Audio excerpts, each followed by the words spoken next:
大家好，我是深圳市爱出行汽车租赁有限公司 iGo 分时共享平台的创始人吴建明，主要经营分时出租汽车，主要车型比亚迪唐仕为主。于2016年前后，我们购买了比亚迪电动车共1700多台，共支付了4亿元左右，其中1333台比亚迪唐仕300电动车都是用于租赁运营，初出平台上线就有投诉唐仕电动车续航不好。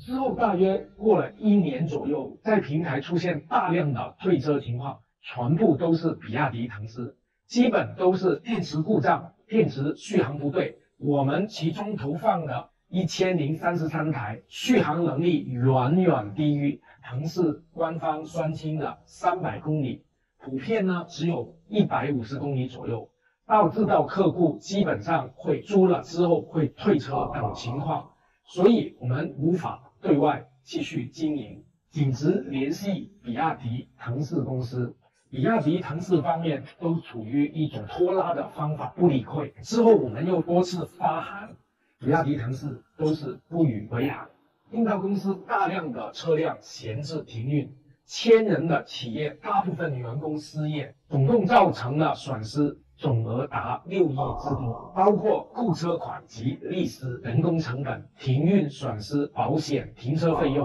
我们iGo出于对客户的安全着想及社会的一个责任，我们将所有比亚迪唐仕全部下线。这个是我们已经搬了第3次的停车场，第一个停车场呢是在深圳市内，在布吉。到了后面呢，就是为了成本低一点，搬到你们比亚迪的边上，希望你们重视，但是成本太高了。现在已经搬到惠州来了，那这边的大概面值呢，应该在2万多平，